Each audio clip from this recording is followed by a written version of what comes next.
രണ്ട് ചേരിയില്ല എന്ന് ഞാൻ കരുതുന്നില്ല. കാരണം അടൂർ പ്രകാശ് അടക്കമുള്ള ആളുകളുടെ സംസാരത്തിൽ, ഇവിടെ കൺവീനറുടെയൊക്കെ സംസാരത്തിൽ വി ഡി സതീശൻ എടുത്ത നിലപാടിന്, അല്ലെങ്കിൽ വി ഡി സതീശനും രമേശ് ചെന്നിത്തലയും അടക്കമുള്ള സണ്ണി ജോസഫ് അടക്കമുള്ള പ്രമുഖ നേതാക്കൾ എടുത്ത നിലപാടുകളോട് സ്വല്പം വ്യത്യസ്തമായിട്ട് തിടുക്കപ്പെട്ടു പോയി, അത്രത്തോളം വേണ്ടിയിരുന്നു, ആലോചിച്ചു വേണ്ടി പോരായിരുന്നു എന്നൊക്കെയുള്ള ചില ചോദ്യങ്ങൾ ഇവിടെ കൺവീനർ എന്നുള്ള നിലയ്ക്ക് അദ്ദേഹം ഉന്നയിക്കുന്നുണ്ട്. പക്ഷെ മറ്റാരും അത് ഏറ്റുപിടിക്കാനോ അതൊരു വിവാദമാക്കി വളർത്താനോ ഉള്ള ഒരു ശ്രമം നടക്കുന്നില്ല. പിന്നെ കോൺഗ്രസിനകത്ത് തന്നെ രാഹുൽ മാങ്കൂട്ടത്തിലിനെ അനുകൂലിക്കുന്ന ഒരു വിഭാഗമുണ്ട്. അദ്ദേഹം വളർത്തിയെടുത്ത യൂത്ത് കോൺഗ്രസിലുള്ള ഒരു വിഭാഗം. അവർ പലരും ഈ സൈബർ ഇടങ്ങളിൽ വളരെ സജീവമായിട്ട് ഇടപെടുന്നവരുമാണ്. ഇനി ആ സൈബർ പോരാളികളാണോ അതോ ഈ പറഞ്ഞ പെയ്ഡ് പോരാളികളാണോ എന്ന് നമുക്ക് കൃത്യമായിട്ട് അറിഞ്ഞുകൂടാ. ഏതായാലും രാഹുൽ മാങ്കൂട്ടത്തിനെതിരെ എടുത്ത നടപടി, അല്ലെങ്കിൽ രാഹുൽ മാങ്കൂട്ടത്തിന് എതിരെയുള്ള അന്വേഷണം ഇവിടെ എത്തുന്നില്ല, ഗർഭം ചീറ്റിപ്പോയി, അങ്ങനെയാണ് ഇങ്ങനെയാണെന്ന് പറഞ്ഞ്, അതുപോലെ തന്നെ വി ഡി സതീശനൊക്കെ എതിരെ ചില യൂട്യൂബ് ചാനലുകൾ അടക്കം, അവരൊക്കെ ഏത് രീതിയിലാണ് അങ്ങനെ ഒരു നിലപാടെടുക്കുന്നതെന്ന് അറിയില്ല. ആരുടെ പ്രേരണയിലാണ്, അല്ലെങ്കിൽ സ്വയം എടുക്കുന്നതാണോ? ഏതായാലും അങ്ങനെ ധാരാളം ഈ സൈബർ ഇടങ്ങളിൽ, സോഷ്യൽ മീഡിയയിലും സൈബറിലും എല്ലാം ധാരാളമായിട്ട് വിമർശനങ്ങൾ വി ഡി സതീശനെതിരെ വരുന്നു. എനിക്ക് മനസ്സിലാകാത്തത് എന്തുകൊണ്ട് വി ഡി സതീശനെതിരെ മാത്രം ഈ ആരോപണം വരുന്നു. സത്യം പറഞ്ഞ വി ഡി സതീശൻ ചെകുത്താനും കടലിനും നടുവിലാണ്. ഒരു വശത്ത് സിപിഎം അടക്കമുള്ള ഇടതുപക്ഷത്തെയും ബി ജെ പിയിലെ ആളുകൾ പറയുന്നത് ഈ രാഹുൽ മാങ്കൂട്ടത്തിൽ എന്ന് പറയുന്ന ചെറുപ്പക്കാരനെ ഇടതും വലതും നിർത്തി, അല്ലെങ്കിൽ കാൽക്കലും തലയ്ക്കലും വെച്ച് വളർത്തിയത്, തലയിൽ വെച്ചാൽ പേനരിക്കും, തറയിൽ വെച്ചാൽ ഉറുമ്പരിക്കും എന്നുള്ള മട്ടിൽ വളർത്തിയെടുത്തത് വി ഡി സതീശനാണ്. ഇന്ന് കാണുന്ന രാഹുൽ മാങ്കൂട്ടത്തിലിനെ ആ രീതിയിലേക്ക് ആക്കിയെടുത്തത് അദ്ദേഹമാണ്. മറ്റു പലരെയും ബൈപ്പാസ് ചെയ്ത് മറ്റു പലരുടെയും സാധ്യതകൾ തള്ളിക്കളഞ്ഞ് അവർക്കൊക്കെ മീതെ കൂടി, തലയ്ക്ക് മീതെ കൂടി ഈ മനുഷ്യനെ വളർത്തിയെടുത്തത്, ഈ ചെറുപ്പക്കാരനെ വളർത്തിയെടുത്തതും യൂത്ത് കോൺഗ്രസ് സംസ്ഥാന അധ്യക്ഷനാക്കിയതും പിന്നീട് പാലക്കാട് സ്ഥാനാർത്ഥിയാക്കിയതും എല്ലാം പറഞ്ഞ വി ഡി സതീശനാണ് എന്നൊരു ആരോപണം ഒരു വശത്ത് ഉയരുന്നു. അതുകൊണ്ട് തന്നെ വി ഡി സതീശൻ അറിയാതെ, വി ഡി സതീശന്റെ അനുഗ്രഹാശിസുകളില്ലാതെ രാഹുൽ മാങ്കൂട്ടത്തിൽ ഇങ്ങനെ വളരില്ല, അല്ലെങ്കിൽ ഈ രീതിയിലുള്ള ഒരു സംരക്ഷണം കിട്ടില്ല, അദ്ദേഹത്തിന് ഇത്രയൊന്നും ചെയ്യാൻ കഴിയില്ല.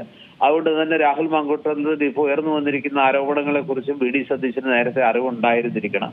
എന്നിട്ടും അത് അവഗണിച്ചുകൊണ്ട്, അതൊന്നും മൈൻഡ് ചെയ്യാതെ ഇയാളെ വീണ്ടും വീണ്ടും ചേർത്ത് പിടിച്ച് വളർത്തി എന്ന രീതിയിൽ വലിയൊരു ആരോപണം വരുന്നു. അത് വി ഡി സതീശനെതിരെ മാത്രമല്ല, ഷാഫി പറമ്പലിനെതിരെയും ശക്തമായി വരുന്നു. ഈ രണ്ടുപേരും അറിയാതെ, അല്ലെങ്കിൽ ഈ രണ്ടുപേർക്കും മനസ്സറിവുള്ള കാര്യങ്ങളാണ്, പക്ഷെ അവർ മൂടി വെച്ചു, തിരുത്തിയില്ല, ആ മനുഷ്യനെ എന്താ പറയാ നിർബാധം കയറഴിച്ചു വിട്ടു എന്നുള്ള ഒരു ആരോപണം പ്രത്യേകിച്ച് വി ഡി സതീശൻ കേൾക്കുന്നുണ്ട്. കാരണം ഇടതുപക്ഷത്തിന്റെ യഥാർത്ഥ ടാർഗറ്റ് രാഹുൽ മാങ്കൂട്ടത്തിലല്ല. രാഹുൽ മാങ്കൂട്ടത്തിൽ എന്ന് പറയുന്ന ഫസ്റ്റ് ടാർഗറ്റ് വീണു. അതിൽ അവർക്ക് വലിയ സന്തോഷമുണ്ട്. വലിയൊരു ഇരയായിരുന്നു, അല്ലെങ്കിൽ അവർക്ക് വലിയൊരു ഭീഷണിയായിരുന്നു. ഒരുപക്ഷെ നിയമസഭയിലും പുറത്തുമൊക്കെ ഏറ്റവും കരുത്തോടുകൂടി അവർക്കെതിരെ ആഞ്ഞടിക്കുന്ന ഒരു വലിയ ശബ്ദമായിരുന്നു രാഹുൽ മാങ്കൂട്ടത്തിൻ്റെത്. മുഖ്യമന്ത്രിയെ പോലും വെറുതെ വിടാതെ അതിശക്തമായിട്ട് ആക്രമിക്കുന്ന, നിരങ്കുശമായിട്ട് ആക്രമിച്ചുകൊണ്ടിരിക്കുന്ന ഒരാൾ.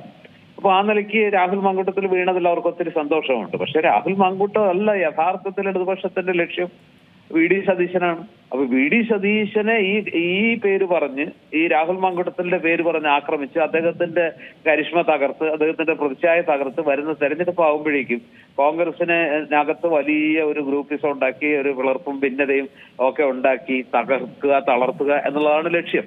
പക്ഷെ ഇതിനകത്തൊരു കാര്യം നമ്മൾ ആലോചിക്കേണ്ടത്, വി ഡി സതീശനെ ആക്രമിക്കുമ്പോൾ അതിനൊരു ന്യായം വേണ്ടി.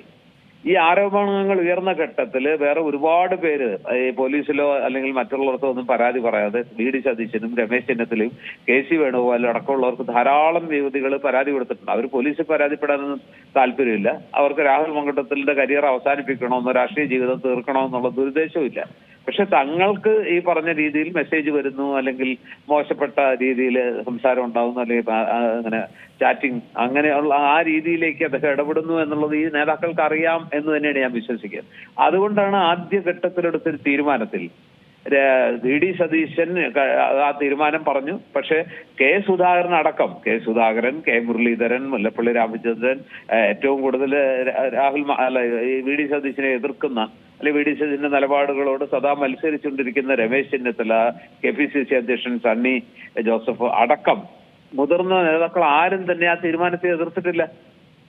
ഈ രണ്ട് തീരുമാനങ്ങളെയും, ഒന്ന് അദ്ദേഹത്തെ യൂത്ത് കോൺഗ്രസ് അധ്യക്ഷ സ്ഥാനത്ത് നിന്ന് പുറത്താക്കുക, രണ്ട് അദ്ദേഹത്തെ പ്രാഥമിക അംഗത്വത്തിൽ നിന്നും പാർലമെന്ററി പാർട്ടിയിൽ നിന്നും പുറത്താക്കുക. പിന്നെ മൂന്നാമത്തെ ഒരു തീരുമാനം എന്ന് പറയുന്നത് ഞാൻ വിചാരിക്കുന്നത് അദ്ദേഹം ഒരുപക്ഷെ വി ഡി സതീശൻ അദ്ദേഹം രാജിവെക്കുന്നതാണ് നല്ലതെന്നുള്ളൊരു ചിന്താഗതിക്കാരനായിരുന്നു എന്നാണ് ഞാൻ വിചാരിക്കുന്നത്. പക്ഷെ മറ്റുള്ളവർ അത്രയും പോകണ്ട, അത് വേറെ ചില രാഷ്ട്രീയമായിട്ടുള്ള കാരണങ്ങൾ കൊണ്ടുകൂടി രാജി അവിടെ നിൽക്കട്ടെ. ഈ രണ്ട് തീരുമാനങ്ങളെടുത്ത് പാർട്ടിയുടെ മുഖം രക്ഷിക്കുക, പാർട്ടിയുടെ ഈ കാര്യത്തിലുള്ള എതിർപ്പും അതുപോലെ തന്നെ പ്രതിഷേധവും അതിനെ മാങ്കൂട്ടത്തിനെ ധരിപ്പിക്കുക, അദ്ദേഹത്തിന്റെ അനുയായികളെ ധരിപ്പിക്കുക എന്നുള്ള രീതി, അങ്ങനെ ഒരു എതിർപ്പും ഒരു അപസ്വരവും ഒരിടത്തുനിന്നും ഉണ്ടാകാതെടുത്ത തീരുമാനം. എന്നിട്ട് ആ തീരുമാനത്തിന്റെ പേരിൽ വി ഡി സതീശനെ മാത്രം ഒറ്റതിരിഞ്ഞ് അല്ലെങ്കിൽ ഇങ്ങനെ ആക്രമിച്ചുകൊണ്ടിരിക്കുമ്പോൾ അതിന്റെ പിന്നിൽ യഥാർത്ഥ കോൺഗ്രസ്സുകാർ തന്നെയാണോ, യഥാർത്ഥ യൂത്ത് കോൺഗ്രസ്സുകാർ തന്നെയാണോ എന്ന് എനിക്ക് സംശയമുണ്ട്.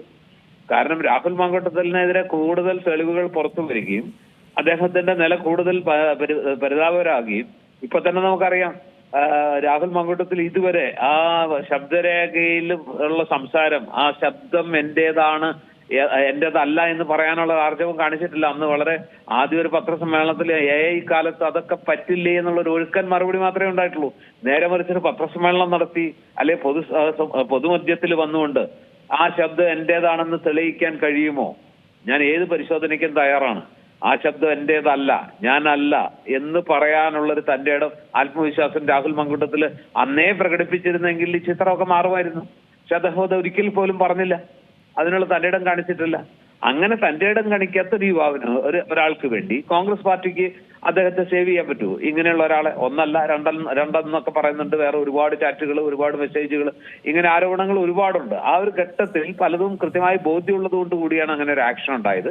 പക്ഷെ മറിച്ചാണ് സത്യം എന്ന് ബോധ്യപ്പെടുത്താനുള്ള ഒരു തന്റെ ഇടമോ അതിനുള്ള ഒരു പരിശ്രമമോ ആ രീതിയിലുള്ള എന്തെങ്കിലും ഒരു വിശദീകരണമോ രാഹുൽ മാങ്കൂട്ടത്തിൽ നിന്ന് ഉണ്ടായിട്ടില്ല. അപ്പൊ പിന്നെ ആരെയാണ് രക്ഷിക്കാൻ കഴിയുക? പാർട്ടിയാണോ പ്രധാനം, രാഹുൽ മാങ്കൂട്ടത്തിലാണോ പ്രധാനം? തീർച്ചയായിട്ടും പാർട്ടിയാണ് പ്രധാനം. ലക്ഷോപലക്ഷം കോൺഗ്രസ് പ്രവർത്തകരുടെ, ദശലക്ഷക്കണക്കിന് കോൺഗ്രസ് പ്രവർത്തകരുടെ വികാരമാണ് പാർട്ടി. ആ പാർട്ടിയെ വല്ലാത്ത ഈ ഒരു ഘട്ടത്തിൽ രണ്ട് തെരഞ്ഞെടുപ്പുകൾ വടിവാതിൽക്കൽ എത്തി നിൽക്കെ വളരെ പ്രധാനപ്പെട്ട ഉത്തരവാദിത്വം വഹിക്കുന്ന ഒരു നേതാവ് ഈ രീതിയിൽ ഒരു വല്ലാത്ത പ്രതിസന്ധിയിലേക്ക്, വല്ലാത്തൊരു ധർമ്മസങ്കടത്തിലേക്ക്, നാണക്കേടിലേക്ക് തള്ളിയിടുമ്പോൾ ആ നാണക്കേട് ഉണ്ടാക്കിയ ആൾക്കല്ല പ്രശ്നം.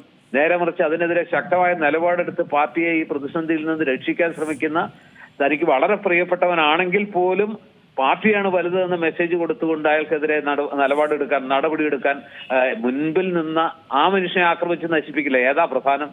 യഥാർത്ഥത്തിൽ പാർട്ടിയെ സ്നേഹിക്കുന്നവർ എന്താ ചെയ്യേണ്ടത്?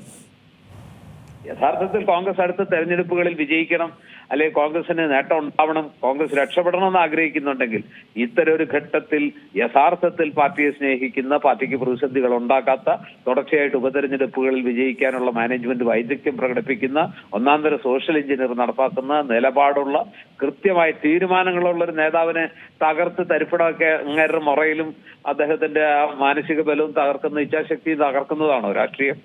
യഥാർത്ഥ കോൺഗ്രസ്സുകാരുടെ രാഷ്ട്രീയം അതാണോ ആവേണ്ടത്? സ്വയം ചിന്തിക്കേണ്ട കാര്യമാണ്. ഞാൻ വി ഡി സതീശന് വേണ്ടി വക്കാലത്ത് പറയല്ല. പക്ഷെ ഈ കാര്യത്തിൽ PV അൻവറിന്റെ കാര്യത്തിൽ എന്ന പോലെ തന്നെ ഈ വിഷയത്തിലും അദ്ദേഹത്തിന് ഏറ്റവും പ്രിയപ്പെട്ട, അദ്ദേഹം തന്നെ വളർത്തിയെടുത്ത ആളാണെങ്കിൽ പോലും തെറ്റ് ചെയ്താൽ, പാർട്ടിയെ പ്രതിസന്ധിയിലാക്കിയാൽ, പാർട്ടിക്ക് ഒരിക്കലും അംഗീകരിക്കാൻ കഴിയാത്ത കാര്യങ്ങൾ ചെയ്താൽ, നമ്മൾ പറയുമല്ലോ, സ്വർണം കായ്ക്കുന്ന മരമാണെങ്കിലും പുരയ്ക്ക് മീതേക്ക് ചാഞ്ഞു വന്നാൽ പുരയ്ക്ക് ഭീഷണിയായാൽ വെട്ടി മാറ്റണം എന്ന് പറഞ്ഞതുപോലെ അത്തരത്തിലുള്ള ഒരു തീരുമാനമാണ് വി ഡി സതീശൻ എടുത്തിരിക്കുന്നത്. രമേശ് ചെന്നിത്തല എന്നോട് യോജിക്കുന്നു. അതുകൊണ്ട് ആരെന്തെങ്കിലും the dogs may bark but the caravans will go on, നായ്ക്കൾ കുരയ്ക്കും പക്ഷേ സ്വാർത്ഥവാഹക സംഘം മുന്നോട്ട് എന്ന് പണ്ട് ഒരു ചൊല്ലുണ്ട് ഇംഗ്ലീഷ് എന്ന് പറഞ്ഞതുപോലെ വി ഡി സതീശൻ തീരുമാനങ്ങളുമായിട്ട് മുന്നോട്ട് പോകുക. അദ്ദേഹം പറഞ്ഞു കടലരമ്പി വന്നാലും എടുത്ത തീരുമാനം എടുത്തത് തന്നെയാണ്, അതെന്റെ തീരുമാനമല്ല, മറിച്ച് പാർട്ടിയുടെ തീരുമാനമാണ് ആത്മവിശ്വാസത്തോടെ പറഞ്ഞ ആ ശബ്ദത്തിന് അതിൻ്റെതായ വിലയുണ്ട്. പാർട്ടിയിൽ മഹാഭൂരിപക്ഷം പ്രവർത്തകരും നേതാക്കളും ആ തീരുമാനത്തിനൊപ്പമാണെന്ന് വിശ്വസിക്കുന്ന ഒരാളാണ് ഞാൻ. ഏറ്റവും പുതിയ വാർത്തകളും വിശേഷങ്ങളും വിരൽ തുമ്പിലറിയാൻ സീ മലയാളം ന്യൂസ് എല്ലാ ഡിജിറ്റൽ പ്ലാറ്റ്ഫോമുകളിലും ലഭ്യം.